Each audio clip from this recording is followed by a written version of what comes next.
Hey friends, welcome back to the Burn Stress Lose Weight podcast. I am back with another chatty style podcast episode. I have really been loving this. If you're watching this on video, you can see I'm in a different corner of my home because I have just been really wanting that creative bug. And sometimes being in my office, like while I really love my office and I love my space, sometimes just leaving my very typical workspace allows me to create the best content. So I want to tell you what inspired today's podcast episode, which is all around how to stop procrastinating and literally create massive wins. I'm like losing my words because I'm so excited about this topic. I want to tell you what inspired it. So, me and a very good friend of mine, Devin Gimbel, she is a physician turned entrepreneur. She has a podcast called Point Me to First Class. It is amazing. She teaches women who have actual credit card spend, just living your life, how to leverage your spend into using points, like actual credit card points. So, anyways, me and her became good friends a few years ago because we are both physicians who became entrepreneurs, and she's just a lovely human. So, we talk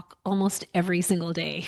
And one of the biggest pain points that we were both sharing with each other, one of the things that we talk about a lot is how sometimes as busy professional women, we just want to not feel like we are perpetually putting out fires. Have you ever felt like that? Like you have a great plan on paper, it sounds amazing, but then when it comes to actually executing on the plan or getting the work done that you said you were going to get done, somehow you find yourself falling behind. And then because you find yourself falling behind, you start feeling overwhelmed. And the more overwhelmed you feel, the more that you fall behind. It's like this kind of really deep rabbit hole, twisty and dark. It just goes on and on that perpetuates the cycle of overwhelm and then procrastination. And then you try to get back on and then you get overwhelmed and then you procrastinate again. I have probably been telling her forever, like at least over a year, that I really want to create some more structure around some of the responsibilities that I have in my work life. And I want to do that because I have seen the impact of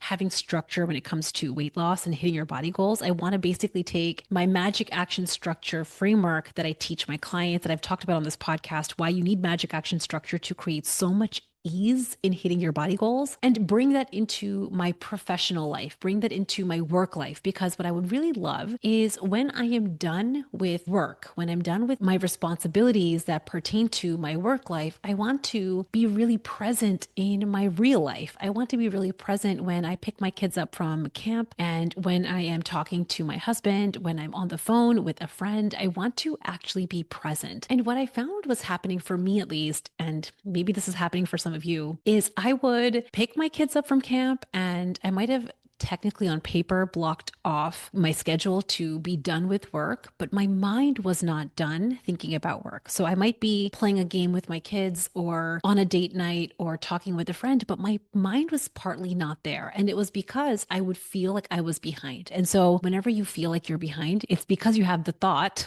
I am behind, or I need to get more done, or I wish I had more time. And that feeling of overwhelm, our brain wants to troubleshoot for that, which is very normal. Your brain is simply trying to solve for this problem, which is how do we stop being behind? And when we are kind of in that state, we start to get into this like putting out fires mode. And this is what I have been feeling like for probably the past year. It has ebbed and flowed. So I've had some months where I feel like I have not experienced this, but then I have lots of months where I just feel like I am putting out fires. It's like that putting out fires feeling. I want to talk about first why we do this and why do smart, overachieving women kind of maintain perpetually this putting out fires way of living is because it works in some way. So I talked about this on the podcast. This was almost a year ago. I have a 4 episode series that talks about the different stress cycles. If you did not listen to that series, I think it's like episode 129, 130, 131, around there, where I talk about the fight, flight, freeze, and fawn stress types, which is very normal. These are all normal stress types. Everybody's going to experience them. Why? Because you're just a human with a human brain who experiences stress, and stress is, again, not a problem. But I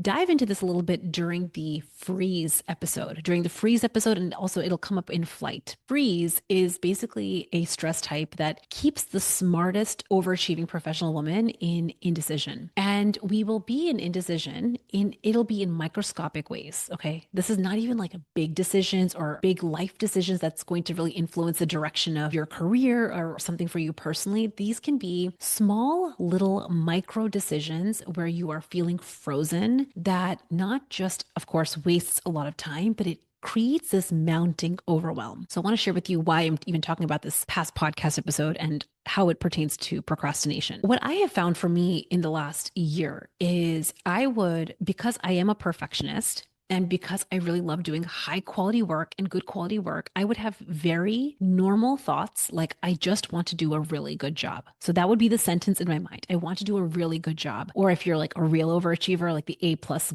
gold star student, it might be like, I want to make the perfect decision. That's a really insidious thought. It sounds like a really good thought to have. I want to make the perfect choice. I want to pick the perfect plan. I want to make this podcast episode be perfect. I want my notes to be perfect. I want to pick the perfect thing, right? I'm putting a lot of emphasis on perfect. And again, I want to really first normalize that as an overachieving professional, that way of thinking has gotten you really far. It's gotten you the A pluses, it's gotten you the gold stars. I remember even as a physician and as an OBGYN, the idea of doing imperfect work is literally just not a part of the job description. It is not what you want to do as a physician. You're taking care of someone's health. Their life is in your hands, especially if you're in the OR. You don't want to do imperfect surgery, right? So this idea of wanting to do things perfectly, our brain basically just learns when we kind of hold that thought again and again. It does create a lot of results. But what it was also doing for me is it was creating a lot of pressure. So perfectionism is not what you think. Perfectionism is not someone that just does things perfectly all the time or someone that gets the A pluses and gold stars all the time. Perfectionism is actually a mindset. It's a way of thinking that really hinges your ability to succeed, your ability to do well, your ability to be safe, your ability to achieve goals on showing up and looking and kind of being perceived as being perfect. So what this would look like for me in the last year is, I'm going to just use this podcast as an example because that's actually part of the reason that I'm doing these chit chatty style videos. Is I'm trying to actually retrain my brain that I don't need to be perfect. And in fact, maybe this is even better. I would actually love to hear from you. Let me know how you're liking these chit chatty style podcast episodes. What I noticed was happening for me, especially with this podcast, but again, this filtered into so many different areas of my life, is I would have the thought, it sounds really like a nice thought to have, I just want to do a really good job. I want it to be perfect. And that thought, when I wasn't aware of the fact that it was just a thought, it was just a story that I was telling myself because it's very convincing, it's very convenient, and it's very compelling to stay perpetually in this overworking cycle, I would feel a lot of pressure. So the thought is, I want to do the most perfect job. I want this episode to be perfect. I want my notes to be perfect. I want to have my setup to be perfect. I want to be perfectly aligned and I want to be fully planned out for this episode. And those thoughts about the work would lead me to feel a lot of pressure. Now, pressure in tiny doses, we've talked about this before, is great. In tiny doses and little moments here and there, it's amazing. It kind of pushes you over the edge when you're struggling with something. But when you have a work that you are doing all the time, it can start to create a lot of havoc. Can't actually sustain a feeling of pressure all the time. Your brain gets really tired. It gets really fatigued by holding pressure all the time. It's a lot of pressure to believe you have to be perfect all the time, that you have to be the perfect mom, the perfect wife, the perfect coach, the perfect physician, the perfect anything all the time. But we don't realize that we've kind of put this crazy high expectation on ourselves because it's just a really invisible thought that we didn't even realize was creating havoc. So let me kind of keep going. And I wanted to actually, we're going to come back to why I'm even telling you this entire thing. Why did I even start with my friend Devin? We're going to come back to a plane ticket to Paris and how this plane ticket to Paris helped me solve this problem. We're going to get to that in a second. So we feel a lot of pressure because we have to pick perfectly. We have to do it perfectly. And that pressure at some point, our brain is going to require relief from that pressure. It's not just because you're weak or lazy or undisciplined. It's because your brain gets really tired with the fatigue of perfectionism, with the fatigue of needing to do it just right. Overthinking and making a plan and thinking about the plan and thinking about the decision again and again and again and again, it might seem productive. It's just fatiguing. And so what would happen for me is in little moments, I would procrastinate. And my form of procrastination might be to pick up my phone, to just scroll Instagram for quote unquote a few minutes, which turned into like 1 or 2 hours. It would be to meander into the pantry to grab a little snack for a little pick me up. So when I would feel pressure pressure or some flavor of stress in my mind. And at some point, my brain just needs a break from that level of pressure, that level of stress, that level of fatigue. It would procrastinate. Especially if you're an overachiever, this might even look like procrasti-working. So you don't even just procrastinate with your phone on Instagram or Facebook, but maybe you start opening up your email inbox to clean out your email inbox. Or while you're in the middle of working on your project or your task or the thing you're supposed to get done, you go to clean out your closet and you go to do laundry, or you call the doctor to book your doctor's appointment because those are productive tasks. So either way, whether it is procrastinating with snacking or scrolling or procrastinating with a productive task, your brain steals a break from the work you're supposed to get done because it just needs a break. Here's what would happen.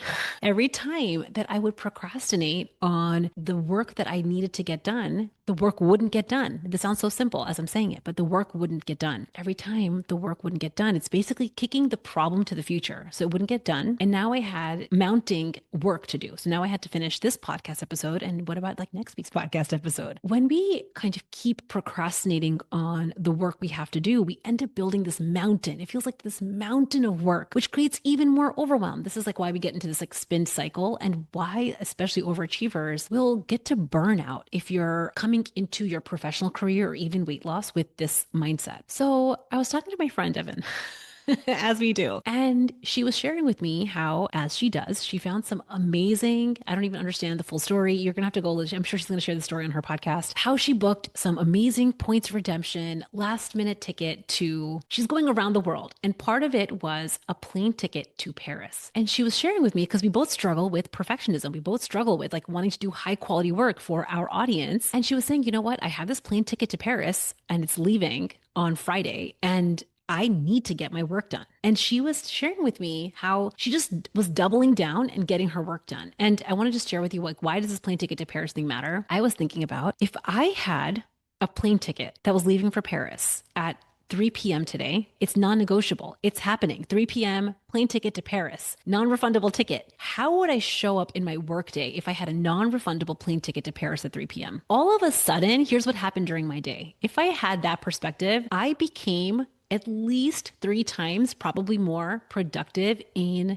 the work that I have to get done. I'm going to use this podcast as an example. It normally takes me multiple hours to record a podcast for the most part, unless I'm doing a walk and talk on my cell phone. And the reason that it takes multiple hours is because I have thoughts like, I want to do a really good job. I want it to be perfect. I have my notes. It takes me some time to develop the idea that I want to talk about, to develop the story that I want to tell, to have my step-by-step process that I want to teach. It takes me hours to develop the notes.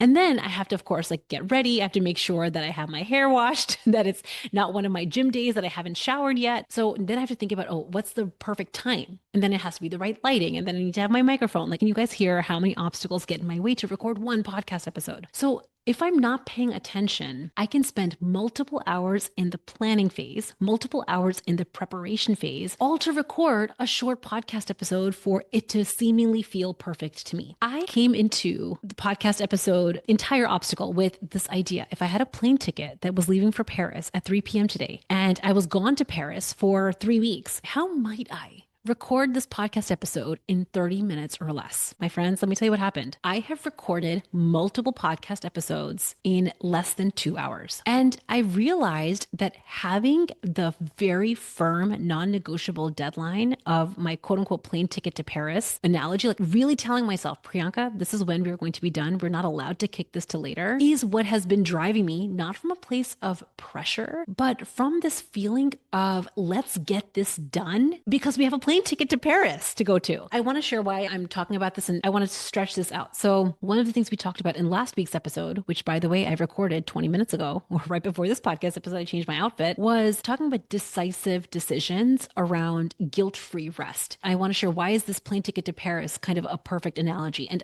you don't actually need a plane ticket to Paris to make this happen, but there needs to be some version of a plane ticket to Paris that will drive you to be 10x more productive during your day. When I tell myself that after my workday, you get to pick what time that is. Maybe it's at 5 p.m., maybe it's at 6 p.m., maybe it's at 2 p.m., maybe you have a summer schedule. You decide. Pick a time on the clock that you have decided that is my personal plane ticket to Paris. That is going to be the time that I am going to pick my kids up and really just be present with them and totally play with them. That is going to be the time that I pick up my romantasy book and my cup of tea and snuggle in bed and just read my book without a moment's thought on my to-do list or my work. When you have your version of your plane ticket to Paris and it is coming, it's like on your schedule, like it's a non-negotiable. Your rest and your fun and your joy and your play. And again, it doesn't have to be the plane ticket, but your version of that. When it becomes non-negotiable, it's not something that you can just push off, something that you can just delay. You have to come into your rest with that mindset that it is a non-negotiable. You will become 10x more productive during your workday. I coach multiple physicians on how to be more productive with their charting, so they're not bringing their charts home. Let me tell you, why are we bringing our charts home? Why are we bringing work home after the workday? Why do we bring work home when we said we weren't going to? It's because during the time that you are supposed to be charting, you will be procrastinating. You might have thoughts like, I need to do a really good job. So rather than just getting in the information that you need, just knocking it out, knocking the chart out with being thorough, you will maybe feel like you need to write prose or full paragraphs because you need to be fully descriptive. It's perfectionism that slows us down in the workplace. And then because we have that feeling of pressure of wanting to do A plus on the project, A plus on the charts, A plus on the podcast episode, that pressure will drive us to need a break. So now you're partway into your charts and you're like, ooh, I should just quickly go to the front desk and, write that prescription, or let me just do a little lap around the office and see what's happening. Let me just take a moment to the break room and grab a snack. Let me pick up my phone and scroll Instagram. You will find so many tiny little insidious ways to procrastinate on getting the project done, getting the chart done, getting the presentation done, getting the podcast episode done. So it's actually that exact concept. I actually had a client, because we make these games, to actually set a timer. I'm like, if you had to get your charts done in under 5 minutes, every single chart done in under 5 minutes, would you be able to do it?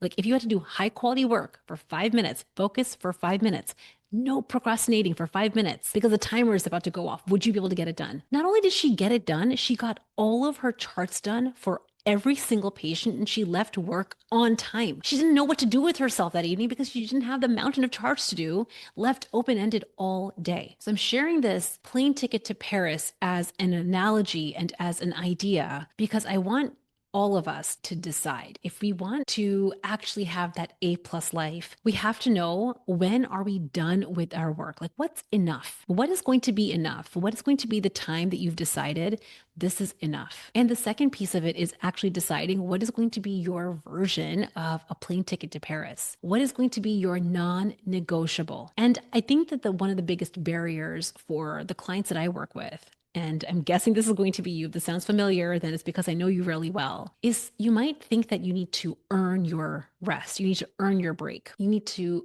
work particularly hard to earn your plane ticket to Paris. The trouble with believing that you need to earn your rest is that, especially as an overachieving professional, your work is never done. So you might get to the end of your to-do list, and because it's ever growing, you feel like, I could do more. I didn't really work as hard as I could have. I could have done more. And because of that, you'll be like, you know what? Let's push this plane ticket off to later. Let's take that break later. We were going to read our book. Let's just push it off. Let's just knock this one more thing off of our list. And it will seem so small. It will seem so tiny. But when you do that, your brain loses trust. It loses trust that you will, in fact, give yourself the rest and the break that you said you would. And this is the real reason that you will snack and scroll despite your best efforts, because your brain will steal the break that she needed because you're not giving it to yourself in advance. So this podcast episode is an invitation to put a plane ticket onto your schedule. And I mean this both figuratively and literally, right? So figuratively, what are the actual anchors that you can build in on a day-to-day basis? It doesn't have to be such a huge thing. It doesn't have to be such a big deal. Get creative.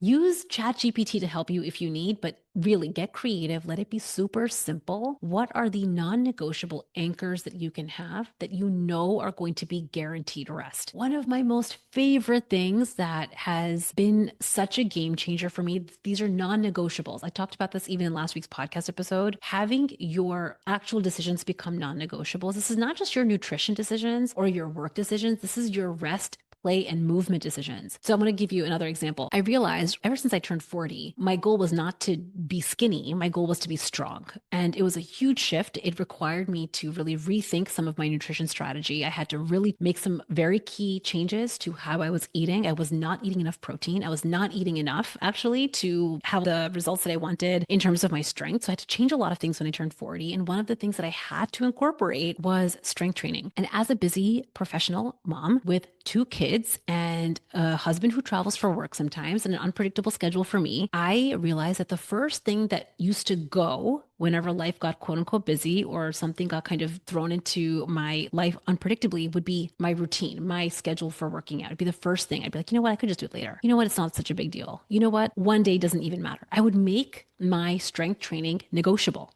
I let myself negotiate on it. I let myself not do it. And I shared this on the podcast recently. I think this was one of my New Year's episodes, how I had massive epic fails because of this exact thing. So one of the things that I started to change with fitness was making strength training non-negotiable. So I had to spend a little bit of effort in deciding where and when in my calendar, where and when in my schedule, in my routine, am I going to build in my strength training sessions? They're going to be non-negotiable, which means I have to get my partner on board. My family unit has to understand that this is the routine. I had to delegate responsibilities. I had to say no to certain things. There were some inconveniences that I had to allow to happen. I had to do it B minus and I had to do it messy, but they were non-negotiables. Because that part of my routine became non-negotiable, the rest of my day, the rest of my calendar had to work with the fact that that was going to happen. So I want all of us to think about, where are your non-negotiables? Where are your plane tickets to Paris that are feeding your body, that are feeding your delight centers, that you don't have to steal, rest, and play? They're on your calendar, like plane tickets. You cannot get around them. You cannot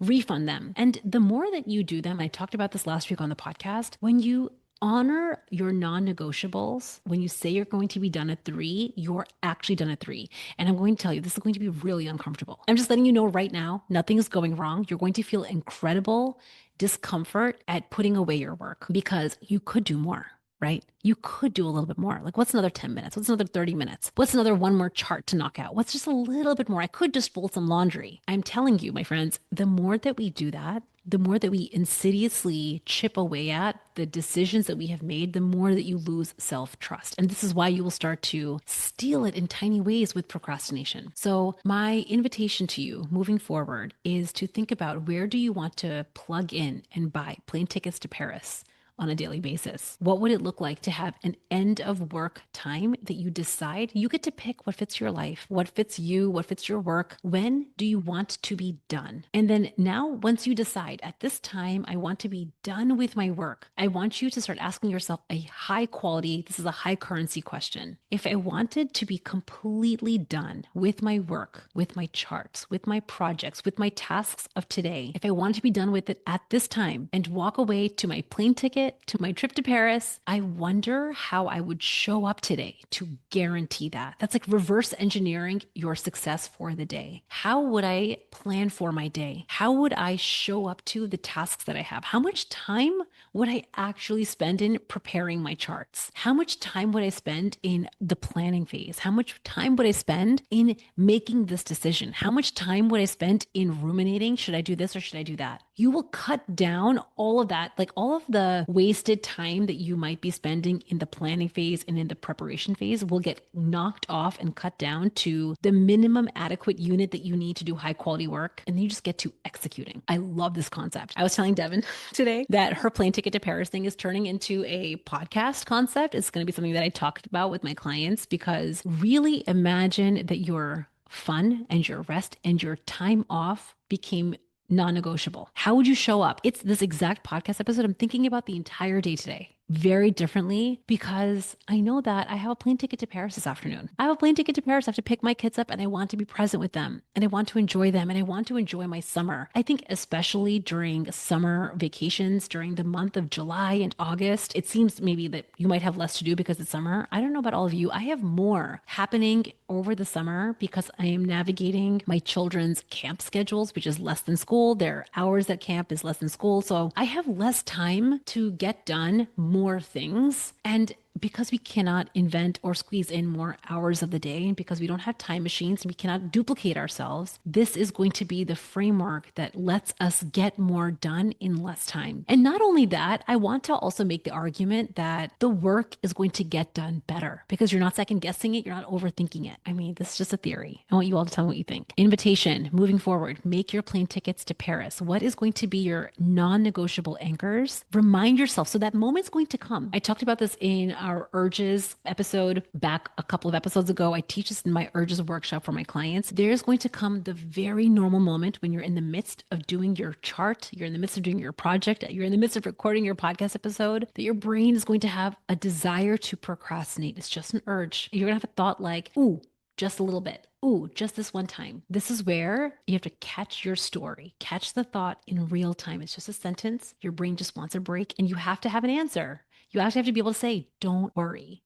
I know you just want a break. Our plane ticket leaves at 3 o'clock. We're going to get a break at 3 o'clock. Let's focus now. And that's where you have to keep your foot on the gas. So you're going to feel the urge and the discomfort to stay focused. But the more you practice this, the stronger this muscle is going to get, the more productive you're going to feel, the more you're going to get done. I mean, honestly, I think that just this one concept can be such a massive game changer and absolutely save you hundreds of hours of time. I hope you all enjoyed today's podcast episode on procrastination, how to stop procrastinating, how to build in non-negotiable anchors, my friends, into your real life. This is how you can really, I think, achieve your wildest dreams because I don't think that any of us really grew up like when you were 5 or 6, you weren't like, you know what, I want to have the best to-do list and the longest to-do list and the most check marks. Yet somehow we have become married to our to-do list. So if you want to stop with that, you want to start really feeling like you're living your life and you're not living to work, this is, in my opinion, a really important way to get there. I hope you enjoyed today's podcast episode. This was, again, a no notes, maybe B minus, but feels like A plus in my heart episode that I really hope you take and you make it your own and you run with it. And I will see you guys all next week. Oh, and of course, I have to, of course, leave you with, if you want to work with me, if you want to take what we're doing on this podcast and build it into your real life, I help my clients take what you are learning passively on this podcast,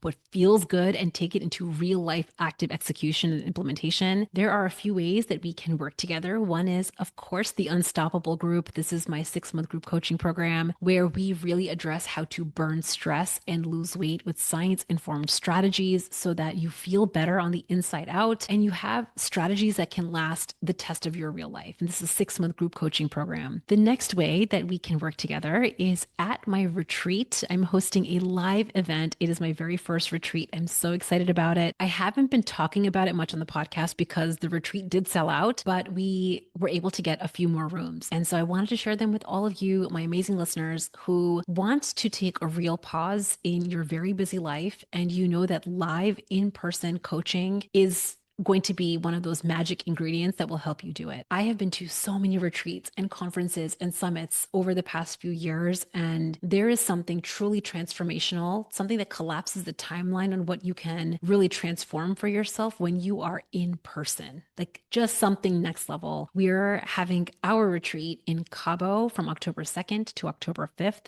You can get all of the details over at burnstressloseweight.com/retreat. And if there are still those tickets left, you will see a button that says claim my spot. Hit the button, answer a couple of questions, and I will reach out to you with next steps. It's an all-inclusive experience. So from the moment you get there, everything's taken care of for you. All of your food is included. We're going to have the mornings full of coaching and workshopping, and then the afternoons are going to be really open and spacious for you to restore, relax, connect, have conversation, really integrate what you're learning. And one of my favorite parts about the retreat is you don't just feel good at the retreat and then come home to your real life. We are going to be having an integration roadmap where we get to coach after the retreat is over, which is all included as a part of your retreat ticket. So it's going to be seriously an amazing experience. If you want to join me, head over to burnstressloseweight.com/retreat. It is a CME accredited experience. If you're a medical professional, you can get CME. And I hope you enjoyed today's podcast episode on procrastination, developing anchors, having non-negotiables.